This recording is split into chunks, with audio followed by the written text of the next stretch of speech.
첫 소개팅. 제목이 첫 소개팅이에요? 네네. 자, 그러면은 첫 소개팅은 언제죠? 때는 2005년입니다. 자, 2005년. 2005년이면은 굉장히 오래됐네요. 그렇죠. 어렸을 때네요. 그렇죠. 그때 당시 나이가 몇 살 정도? 그때가 이제 15살. 15살 때 첫 소개팅을. 그럼 15살 때 소개팅을 했을 때는 보통 어느 장소에서 이렇게 소개팅을 하셨죠? 저는 이제 사연에 나오는데요. 보통 저는 뭐 오락실? 오락실에서 철권하면서? 보다는 제가 좀 장기가 있었으니까. 장기가 노래방? 네, 코인 노래방. 네, 뭐 동전 노래방. 네. 네, 스킬을 써야 되기 때문에 얼굴로는 이제 안 되기 때문에. 근데 첫 소개팅인데 그러니까 자주 가는 곳은 아니었잖아요. 그러니까 처음이었을 때는 어디로 갔나요? 오락실에서 만났어요. 네.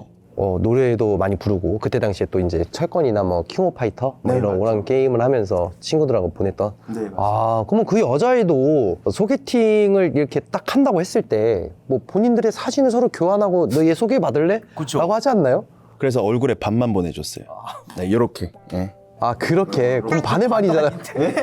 사이즈는 반이 맞죠. 네. 그래야 일단 마주칠 수 있습니다. 그리고 잘못 만났다 싶을 때 노래로 딱.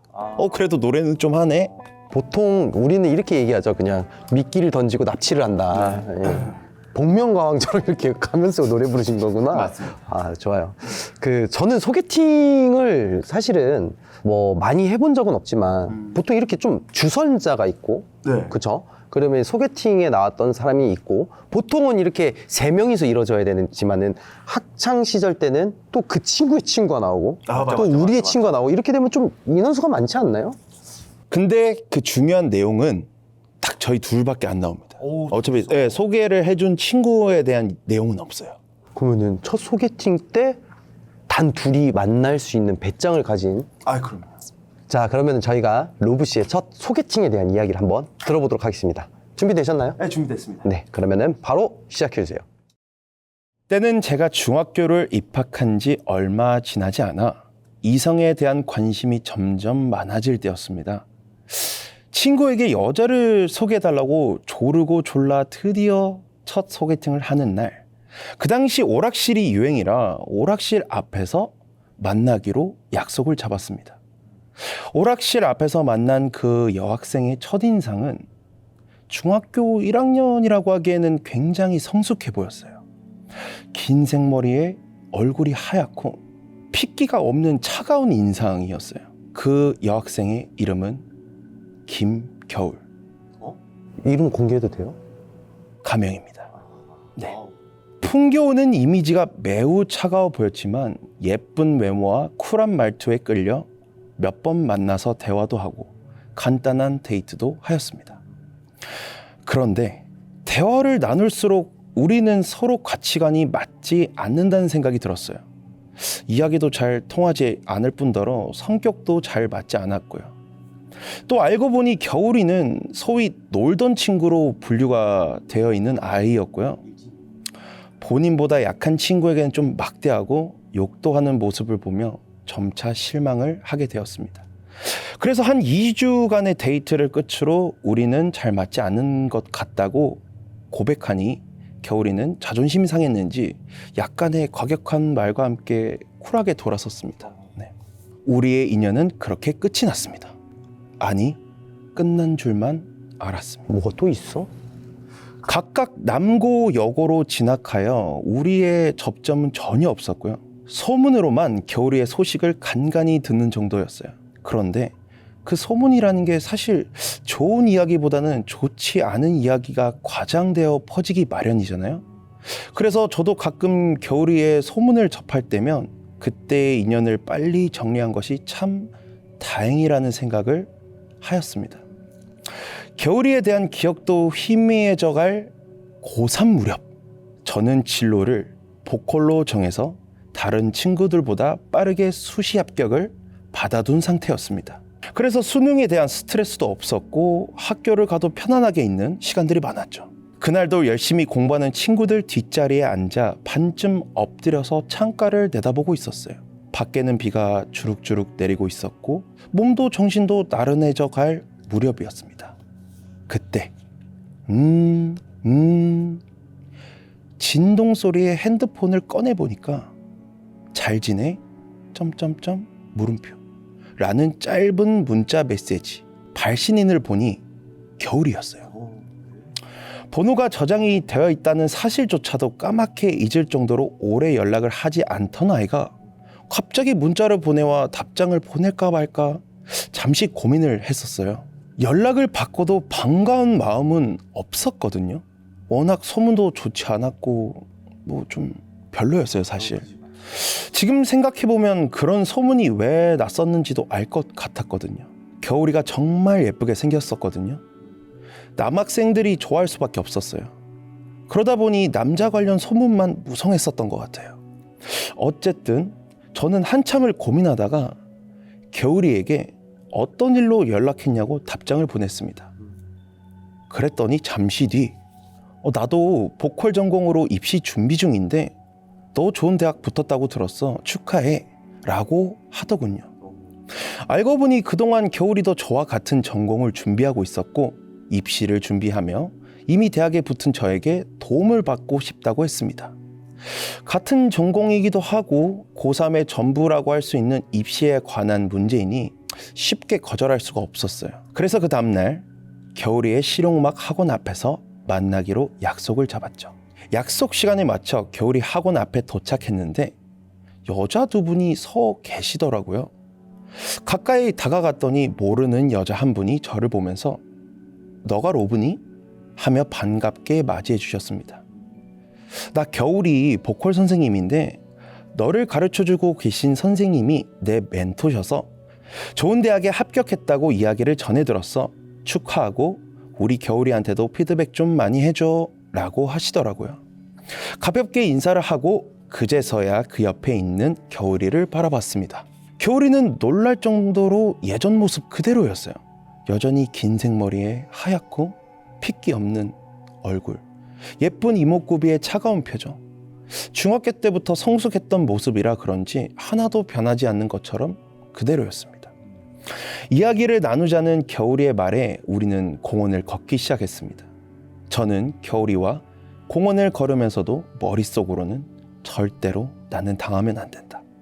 겨울이가 무슨 말을 해도 난 넘어가지 말자 라는 생각으로 가득했어요.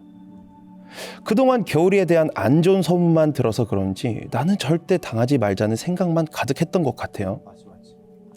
근데 겨울이와 대화를 하면 할수록 예전과는 많이 달라진 것 같았어요. 외모는 분명 그 겨울이가 맞는데 말투도 말하는 방식도 차분해진 행동도 모두 예전에 제가 알고 있던 겨울이랑은 너무 달랐습니다.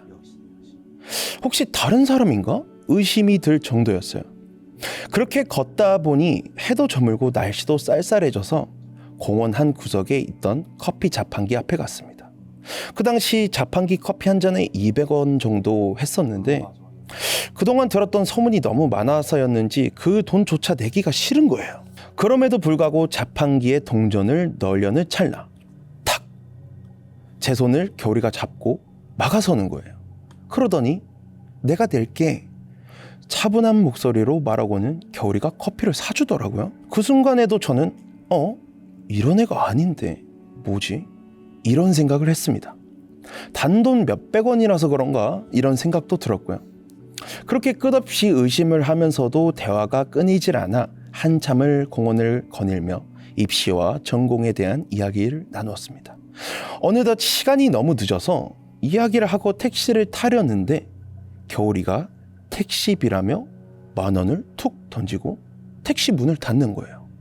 친구들 사이에서는 당연히 그럴 수 있지만 겨울이가 그러니까 정말 이상했어요. 이 돈을 줘놓고 나중에 10만 원으로 가져가려는 게 아닐까 하는 의심?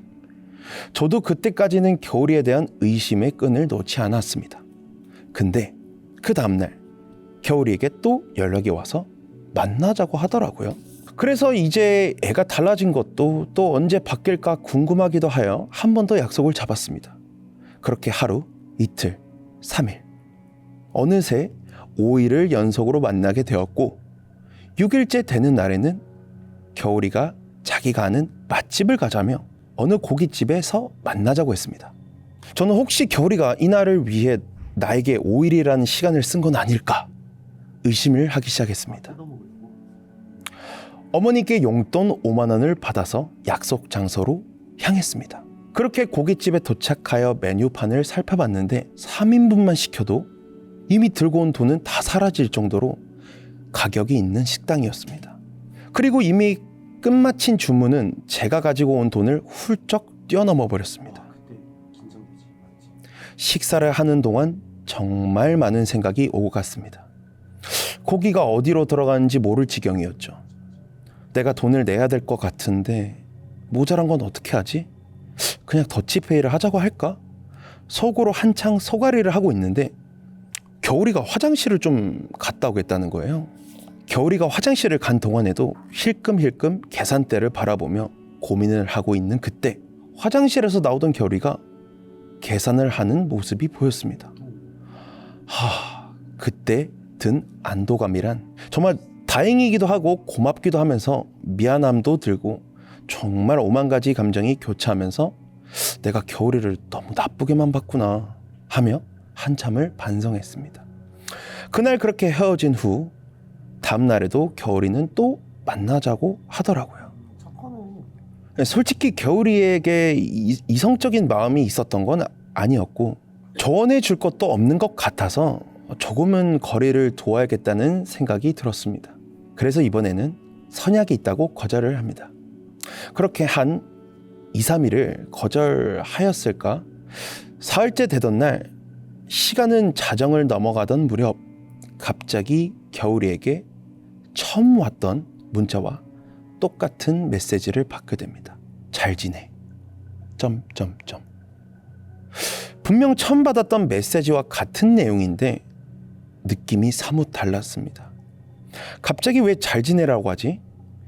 그래도 대수롭게 생각하지는 않았던 것 같아요.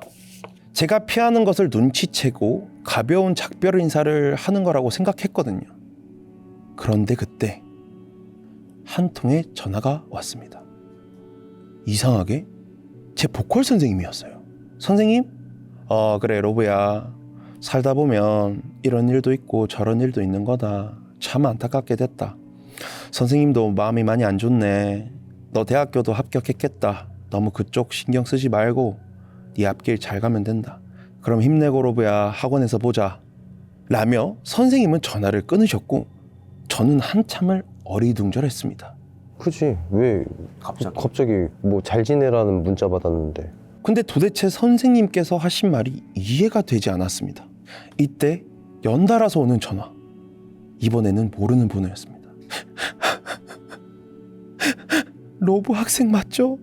나 겨울이 보컬 선생님인데 겨울이가 연락이 안 돼서 혹시나 해서 전화했어. 저도 최근에 연락을 자주 하긴 했는데 며칠 전부터 연락을 안 했어요. 그랬더니 대뜸 그러시는 거예요. 맞구나. 뭐가 맞다는 거지? 꼭 무언가를 확인하려고 전화를 한 것 같았어요. 그런데 그때 겨울이 죽었대. 아니 죽었는데 왜 연락이 안 된다고 그런 거야? 확인을 하고 싶었던 것 같아요. 이게 진짜인가 싶을 정도로 믿어지지 않았습니다. 아마 그럴 일이 없다고 부정하고 싶었는지도 모르겠어요. 얼마간의 시간이 지난 후부터는 나 때문인가? 잘 지내라는 의미가 그런 거였나? 라는 죄책감이 몰려들기 시작했습니다. 처음 맞닥뜨리는 누군가의 죽음, 두려움이 엄습했습니다. 그런데 또 다시 울리는 전화벨. 발신자는 겨울이었습니다. 안도감에 한숨이 내쉬어졌습니다. 다행이구나. 아니구나. 이번에도 어디선가에서 시작된 소문이었구나. 반가운 마음에 밝게 전화를 받았습니다. 야, 뭐야, 놀랬잖아. 괜찮은 거지? 그러나 돌아온 건 겨울이의 목소리가 아닌 중년의 여성의 목소리였습니다. 나 겨울이 엄마인데 너가 로브니? 우리 딸이 마지막으로 연락한 게 너라서 궁금해서 전화해봤어. 우리 겨울이가 마지막에 뭐라고 하든 이야기를 하며 정말 구슬프게 울던 겨울이의 어머니. 그래서 저도 모르게 겨울이와 있었던 일을 전부 다 이야기하기 시작했습니다. 겨울이와의 만났던 날짜부터 만나서 무엇을 했고 어떤 이야기를 나누었는지 전부 세세하게 말씀드렸습니다. 그리고 사흘 전쯤 마지막으로 만나서 고깃집을 갔다는 이야기를 하는 도중 갑자기 전화기 넘어 멈추는 울음소리. 닭살 돋았어. 그때의 정적을 생각하면 아직도 숨이 막히는 것 같습니다. 어머니의 흐느낌이 갑자기 멈추고 무겁게 내려앉은 정적. 뒤이어 제 귀에 꽂히는 날카로운 비명 같은 외침. 그게 무슨 소리야! 저는 너무 놀라 말을 잇지 못했고 이어지는 어머님의 한마디. 그게 무슨 소리냐고! 겨울이는 일주일 전에 죽었는데! 저는 얼어붙을 수밖에 없었습니다. 이게 무슨 소리지? 마지막으로 만난 건 분명 사흘 전인데 일주일 전에 죽었다니. 아무 대답도 못하고 있는 저에게 어머님은 계속 비명에 가까운 괴성을 지르셨습니다. 너 우리 애 가지고 장난치면 고소할 거야. 이어지는 흐느낌과 괴성 속 저는 입을 떼지 못했습니다. 전화를 가까스로 끄는 후에도 저는 몸의 떨림이 멈추지 않았습니다. 집에 혼자 있던 저는 너무 무서워 친구들을 불렀습니다. 친구들이 도착하여 사색이 된 저를 보곤 야 무슨 일이야? 왜 그래? 라고 물어댔고 겨우 진정을 한 저는 대답했습니다. 겨울이 죽었대. 오늘? 아니 일주일 전에 죽었대. 야 무슨 소리야? 너 얼마 전에 걔랑 만나지 않았어?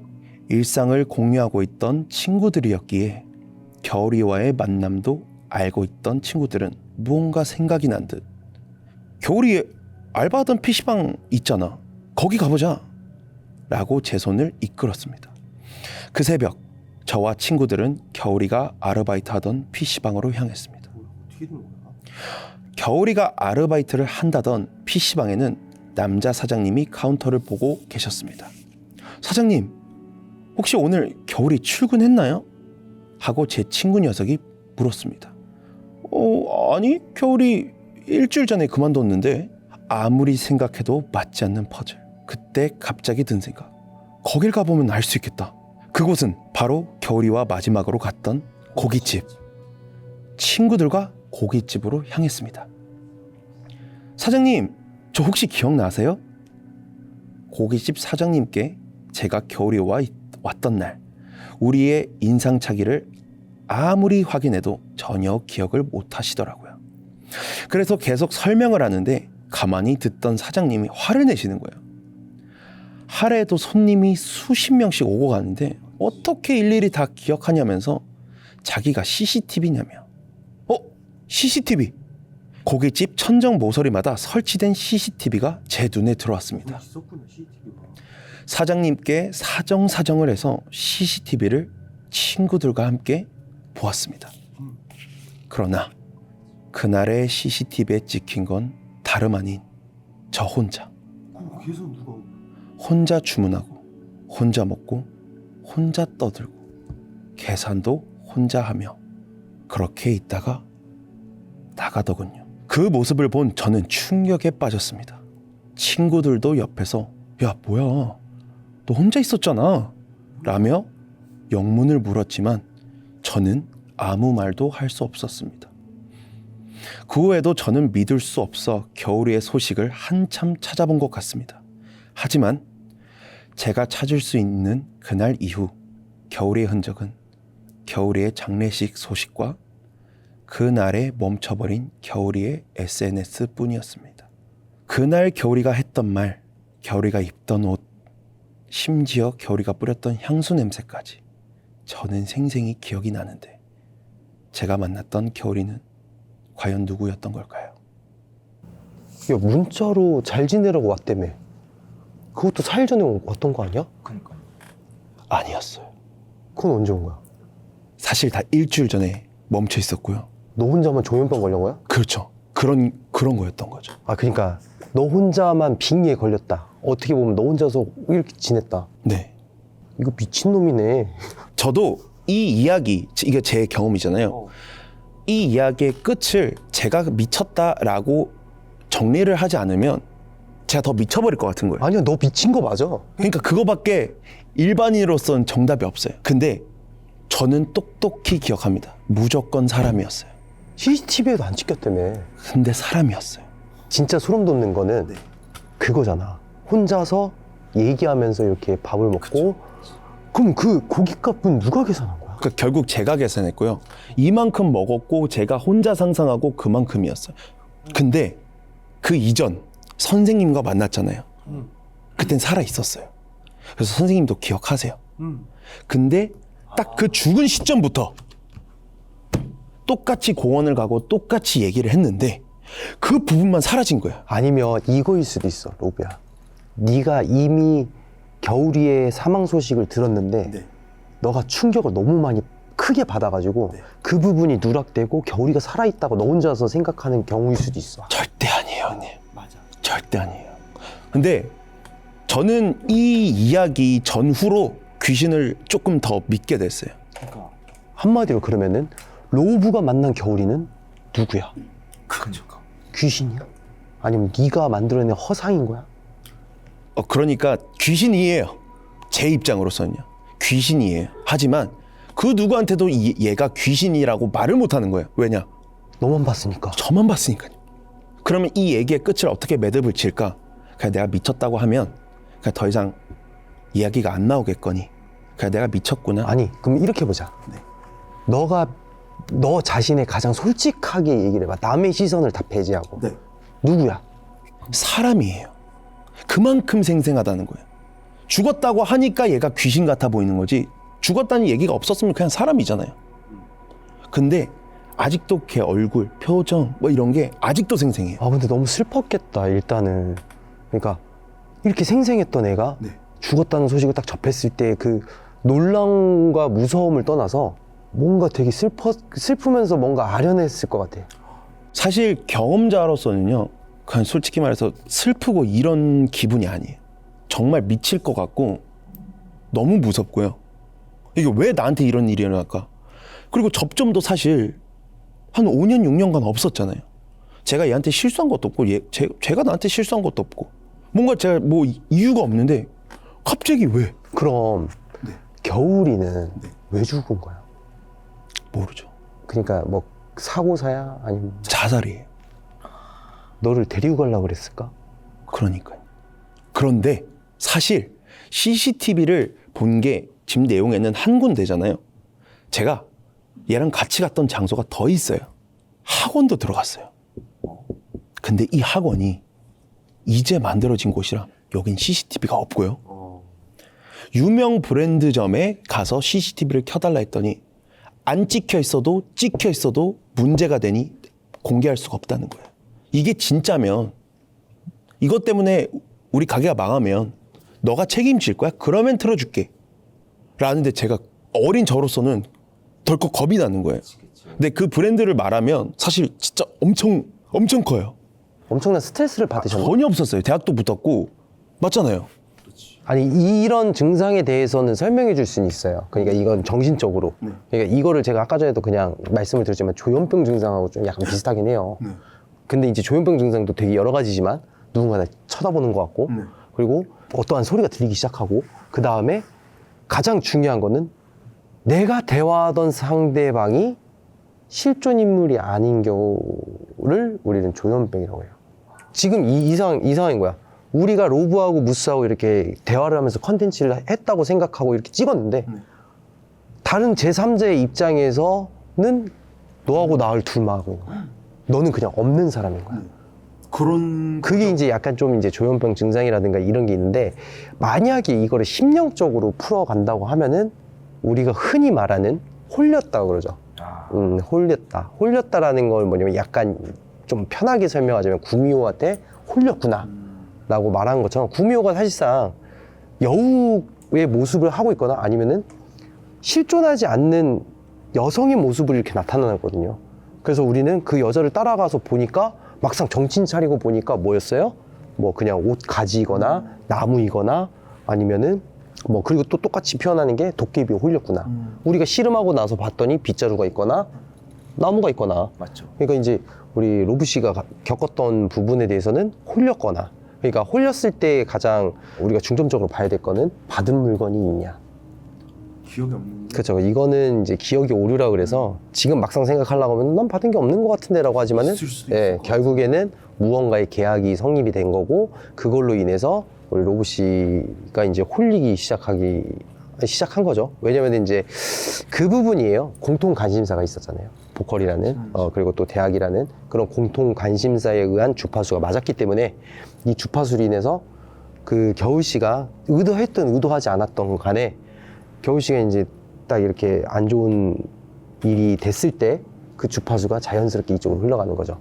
그러니까 이거는 사실상 과학적으로 증명되지 않지만 솔직히 뭐 많은 사람들이 겪었던 미스테리한 일 중에 한 가지라고 보시면 될 것 같아요. 여러분들의 이런 경험 부분에서는 많은 분들께서도 이제 겪으신 분들도 계실 거예요. 그리고 이제 당직기 사연 제보도 이런 식으로 제보가 많이 들어오기 때문에 저는 사실 궁금하긴 해요. 왜 로버트에 왔을까? 우리는 항상 이제 미스테리 부분에서 궁금하잖아요. 그렇죠. 근데 이제 약간 경험적으로 풀이하자면 이런 내용도 있다. 이런 경험도 있다라고 이렇게 말씀을 드리는 거고요. 이게 정답은 아니지만 그래도 좀 안타깝네요. 우리 겨울 씨의 상가 고인의 명복을 빌면서 이번 사연 잘 들었습니다. 네. 네.